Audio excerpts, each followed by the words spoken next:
What's up, guys? Suzanne Quast here, and I have an amazing guest for you guys today. Her name is Dr. Patti Johnson. She's a clinical psychologist. She is also founder of Empowered Living, so she empowers people to live their lives more fully, effectively, and happily. She works with a lot of couples, and she's also an expert at helping people deal with anxiety. In fact, she even has an app that's called Emma that is filled with tips and tools and techniques, and I'm going to leave that in the comments below. So I'm going to divide this into two separate parts. The first part is going to be quarantine in couples. How do we navigate this time, and how do we deal with times of crisis? Part two is going to be filled with tips and tools and how anxiety affects our bodies. I hope you guys like this, and I hope you guys get a lot of value out of this. Thank you. All right, Dr. Johnson, thank you so much for being here. I'm glad to be here. So I counted, and today is actually day 38 of quarantine.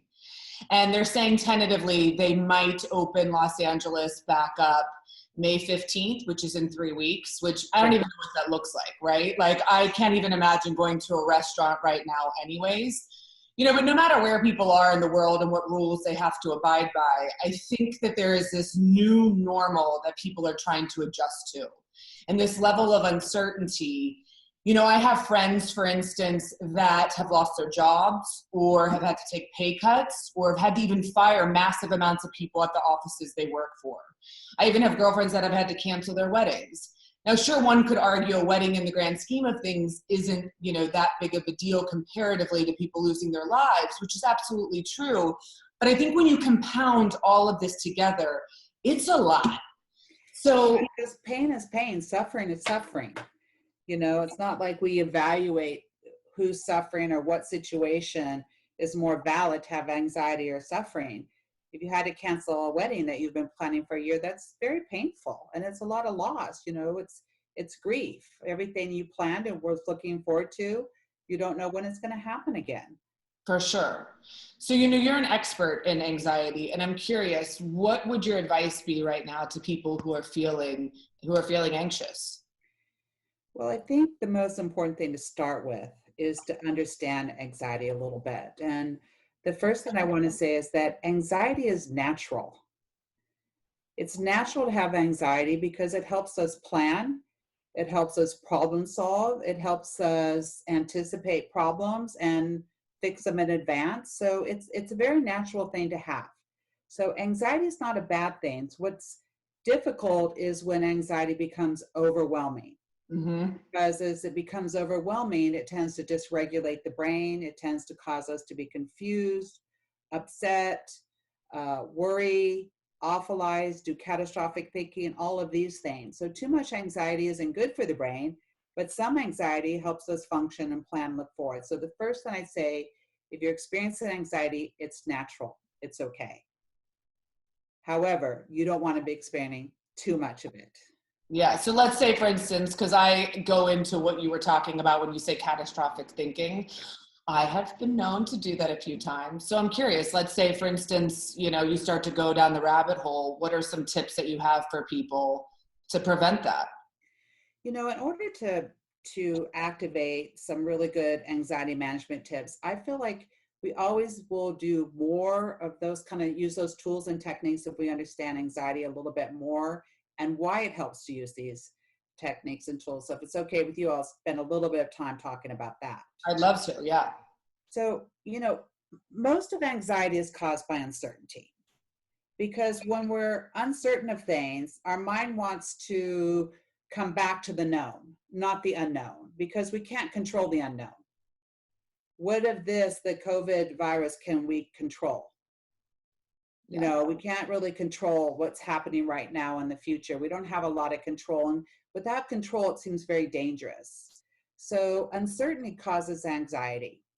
And there's not much we're 100% certain about how life is going to continue. Like you talked about the new normal. Mm-hmm. We don't even know what that is yet.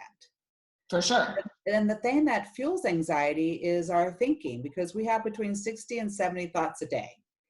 And most of those thoughts are repetitive, and most of those thoughts are the same ones we had yesterday. And when we're feeling anxious, most of those are negative and fearful and worrisome types of thoughts. So If you're having 60,000 thoughts a day and a high percentage of them are worrisome, then your anxiety goes from just helpful and productive to being overwhelmed and disruptive to your life, and not only to your life, but to your relationships.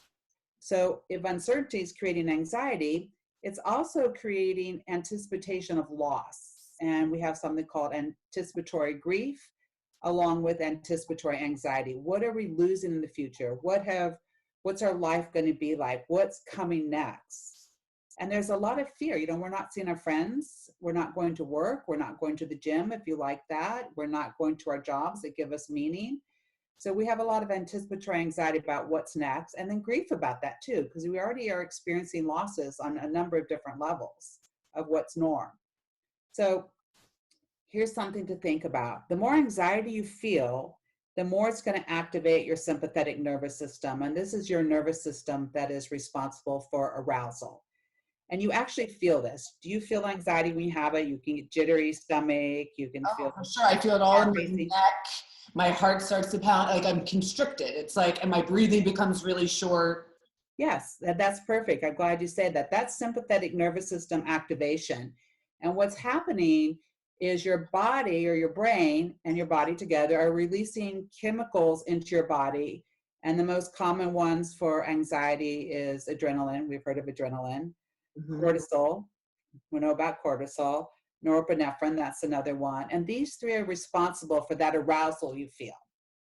And you don't have to try to make yourself feel aroused. It just happens automatically. You automatically feel aroused. You go out into the public right now. I was just doing a session, and the anxiety, just seeing people in masks, seeing the physical distancing, seeing lines, stand here, not being allowed into the bank or into the store, into other people have left.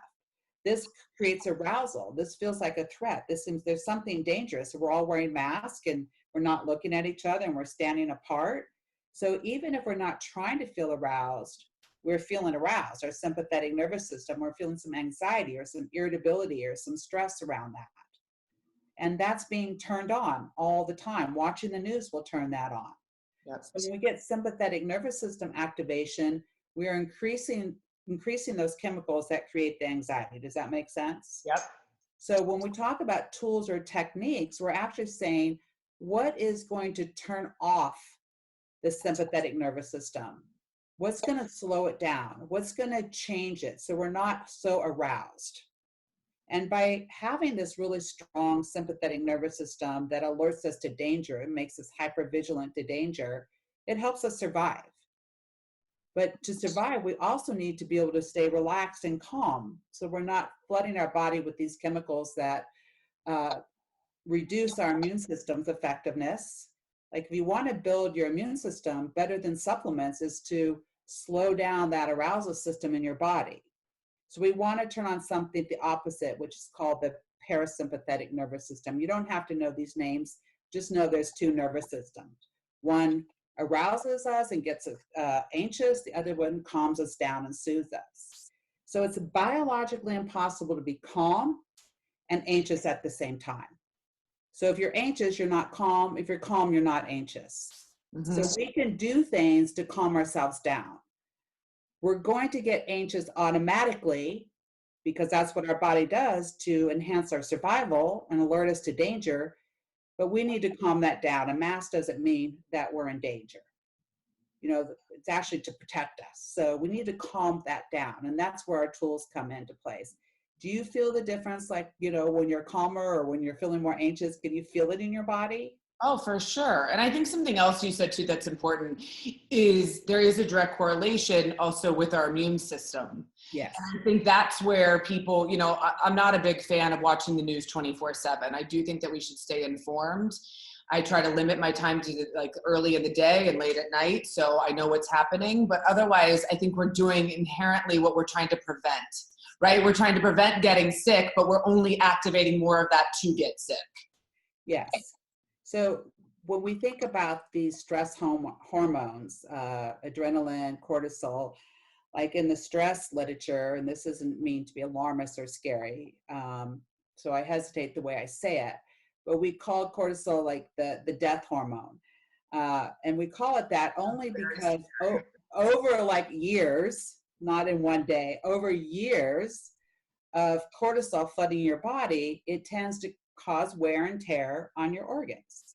You've heard of things like adrenal burnout, maybe that, For sure, yeah. or the type A personality associated with more heart attacks, or the stressful lifestyle associated with more susceptibility to disease, etc. So we don't want cortisol in our body 24/7. If we're under attack, we want cortisol because it arouses us, it prepares us, we're ready to like fight, or we're ready to hide or run, but we don't want to have that all day when we're watching the news.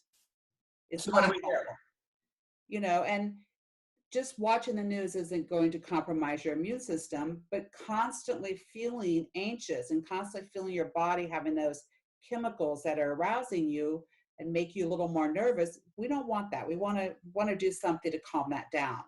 And I call that tapping into some competing activities. Okay. Activities that turn on the parasympathetic nervous system, that calm the body down. And those are available to us, but they're not automatic. We have to do them. We have to do those on purpose. And what are they? Okay. First one is diaphragmatic breathing. That's a really important one. That's a pathway to calming their body. And most meditations, there's great meditation apps out there right now, that Headspace that people are using, Insight Timer, other ones that really help you use breath work and soothing focus and mindfulness to calm the body. So diaphragmatic breath simply is taking a long, slow, deep inhalation. I like to do it through the nostrils, all the way into the abdomen, pause just slightly, and then a long, slow, deep exhalation of the breath. Through the mouth or the nose? What's best is what's most comfortable for you. Okay. I prefer in the nose and out of the nose, other people nose or mouth, but the most important thing is what you're most comfortable doing, and not necessarily follow a particular style, like breathe in for 6 counts, hold for 2, breathe out. Then you're not in your natural rhythm. At least for me, I prefer to just do a long, slow breath. When I'm finished, then do that exhalation, the inhalation, and then find that very soothing to do it that way. On my app, Emma, the Emotional Manager, there's a section called Calm the Body. There's 6 activities or different ways to do diaphragmatic breathing, and they're all short, anywhere from 2 to 3 minutes, that will help you calm your body. You could just tune into that or listen, or you could just do it on your own as well. But here's the catch about that. You want to catch your anxiety early. You don't want to wait till you're anxious and do a diaphragmatic breathing. That helps, but you want to sort of ward it off a little bit. Don't get it started. So you want to catch it early. So do the diaphragmatic breathing throughout the day. It's preventative. I like that. Yeah. Because then you're constantly, your body's going up, up, up, the anxiety, and you're bringing it down, down, down, down, up, down. You don't want to go up to here and then try to bring it down. It takes a little bit more work, and you might even begin to associate diaphragmatic breathing with being anxious. So it's really good to practice when you're not anxious. Okay. Just regularly throughout the day. And one of the things I recommend is just take a sticky note, put it on your bathroom mirror, put it on your refrigerator door, put it where you work in your house. And every time you see that sticky note, do a diaphragmatic breath. Okay. And combine that with some soothing talk or some soothing words, such as calming. Like literally say the words calming? To yourself, calming. And on the exhalation, letting go. Releasing. Okay. And use like calming, letting go, releasing, versus calm, let go, relax. Because when you use it as a process, relaxing, it's not like a command. And your brain interprets it's a little bit different. Just hear the difference right now as I say to you, relax, relaxing. For sure. Relax sounds like a command. Like you said, whenever you get a command, I feel like it's just human nature to kind of like push that away a little bit. You're telling me what to do. Right. And you're telling yourself what to do. So you're going to resist your own, command. Yeah. But if you just look at it as a process, so diaphragmatic breathing, catch it early, do it throughout the day. And on the exhalation of your breath, just say something to yourself like relaxing, calming. And then go about your day, and you see it again, do it again. So all day long, you're keeping that parasympathetic nervous system active in reabsorbing those anxiety chemicals, and just kind of flooding your body with some other type of chemicals like dopamine and other things that tend to keep you calmer. Okay. So we have breathing, saying the words calming, relaxing. What else? Is there anything? Get it early. Just and do it throughout the day to do it throughout the day. Another one is something called, it has a name like brainwashing. And what this is like calming or soothing your brain after watching the news, for example, or after you got upset, or after you went to the store, or you get back into your house. Anytime you're feeling a little bit anxious, a little bit overwhelmed, or you heard something that kind of start to get that feeling of anxiety, you do this competitive behavior. Again, a competing behavior is going to turn off the sympathetic nervous system and activate the parasympathetic nervous system.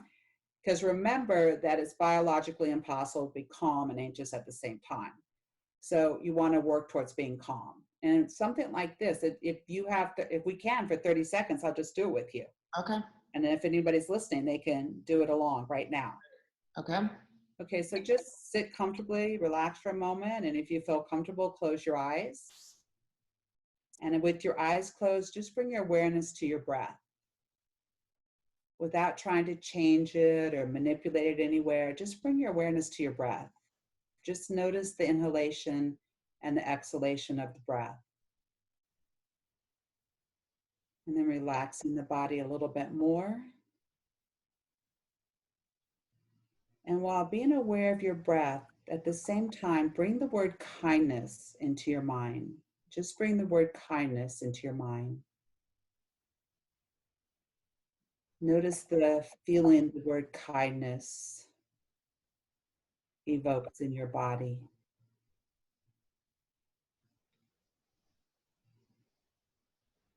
Just focus on your breath and think of the word kindness. What it's like to be kind, what it's like when people are kind to you. And while focusing on the word kindness, bring an inner smile into your body. Feel an inner smile radiating within your body, like a Mona Lisa smile, a slight smile. And feel that inner smile radiating up to your eyes and to your brain, and just soothing your brain. As you think of the word kindness, feel that inner smile that goes with that word. And just feel that in your body. And then just go ahead and open your eyes. I can see why you have a meditation app. Or why you have tools, sorry. That wasn't very long. Did you feel the difference? Did you feel the difference? For sure. I guess my question is this. So, because sometimes that works for me, right? Like sometimes I can do that. But sometimes when I'm really anxious, I can't stop the thoughts in my brain. I can't even get to a place where I could find even that sense of calm. Like my brain is just so busy. What would you suggest in a time like that? Okay, one thing I would suggest is doing a very simple technique. It's called flip switch. This may not work all the time. There's lots of different techniques, and you have to practice different ones and try them frequently until you find the one that works best for you. When you find that one, it's going to work most of the time. So what this does is you start having these negative, repetitive thoughts, right? You can't turn your brain off. And think of it's like a train. And it's just these negative thoughts are creating this like awfulizing and this catastrophic thinking or something else. And you're just driving this train straight towards the wall because the only thing you're going to feel there is anxious. But you don't know how to stop the train. So when you say flip switch, what you're going to do is you're going to change and start thinking about something different. And what I recommend is gratitude. You start thinking about things you're grateful for. And you might have to practice this more than once. You might have to do it many times. So you tell your brain, this is the direction we're going to go. We're not going to take this automatic track. We're going to flip and take a different track. And then you think about 5 things you're grateful for in that moment. Mm-hmm. Totally different things, anything that comes to mind. I'm grateful for the cup of coffee I really enjoyed this morning. I'm grateful that I slept in. I'm grateful that whatever it is, it doesn't have to be big things. Small things are really valuable. Think about what's really happening that you're grateful for. Because as you do that, gratitude releases 1,200 chemicals in your brain that help calm you down. 1,200. So when you start doing that, your brain can't help but follow what your thought is and begin to release those chemicals that gratitude helps you evoke in your brain. So when you start thinking about these grateful things, you're starting to change from that cognitive track to a different one. Again, you're not being the anxious track, you're going into the calm track. And it takes about 20 to 30 seconds for your body to begin to shift gears. It doesn't happen in 10 seconds. That's why I say 5 things and to think about it, because it takes about 20 to 30 seconds to sit down and really reflect on what those 5 things might be. And if you start going there again, flip switch. Huh. It's so interesting. You know, the techniques that you're giving, they sound so simple, but I think they probably require a certain level of discipline, right? It takes effort. Practice makes progress. Practice doesn't make perfect. Yeah. And Sure. you can either just continue to think that way automatically, or you can try to interrupt it. I mean, there's a lot of to really stop that type of thinking, something called cognitive behavioral therapy is really helpful, where you really learn, much more in depth. These are just simple things I'm telling you now to try. I have a simple technique in the app too that's just hello, goodbye. Instead of trying to fight these thoughts, which never works, it doesn't work to try to stop thinking them. You just say hello to them. You just accept them. Here they come. Hello, goodbye. Oh, here they are again. Hello, goodbye. If every time you just keep saying goodbye and then going about and focusing on something else, not distracting so much, but focusing on something else that you need to do right now or you need to get done, let the thoughts might still be there in the background. And you're like, oh yeah, thank you for those thoughts. Yeah, I know you're trying to protect me, but it's okay. I got this. I think that's helpful. You know, I started doing a practice that I've been doing for the last 2 months, which is where I am really mindful of the thoughts from the moment I wake up to the time I go to bed. And when I really started to do this, not look at it with judgment, not criticism, but just really try to have a grasp of what's happening, I didn't realize how much unhealthy chatter really existed in my brain. And so I'm kind of practicing what you're saying, which is more of a curious observer of, oh, okay, you're back. I'm ready to release that. Or, oh, that's interesting. Let me replace that with maybe a better thought. Yes, You know? that's very good. We call that the 3 B's, a better but believable thought. Life is going to be horrible. That's a pretty scary thought. A better but believable thought would be, I don't really know what life will be like. I like this because what this does to me, or what this sounds like to me, is, so let's say you have a really awful thought, then you have just a higher level thought, or you say better but believable thought. Yeah. You get another better but believable thought. So it's kind of like you're energetically climbing out of a rabbit hole. Yes, I like that. That's a good metaphor. It really is true. And a better but believable thought will definitely change how you feel, because the way you think creates a feeling in your body. So if you think a certain way, you're going to have a corresponding feeling. You can't think catastrophic thoughts and feel joy.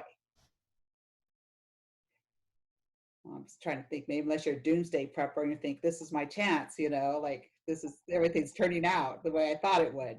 But you just can't have catastrophic thoughts and feel calm. So if you're feeling the exact way you're thinking, it makes sense when you begin to shift your thinking and focus on your things a little bit differently, you're going to feel differently. Mm-hmm. And it does take practice, because these thinking pathways are hardwired into your brain. We have some neural pathways that we just automatically go down, and it takes effort to get off that track. That's where the flip switch comes in, because you're kind of telling your brain, I'm not going to go down that cognitive pathway. I'm not going to go down that groove. that I created through thinking this way over and over again. Mm-hmm. Now, this other groove is like a path in the woods. It's like not even trampled on. You can hardly see the path. There might not even be a path. So it's take more effort to go down that path. Okay. So it does require effort. It does require willingness. And it requires mindfulness. Like you were talking about mindfulness. Mm-hmm. And mindfulness basically is that you do one thing. Well, let me step back a minute.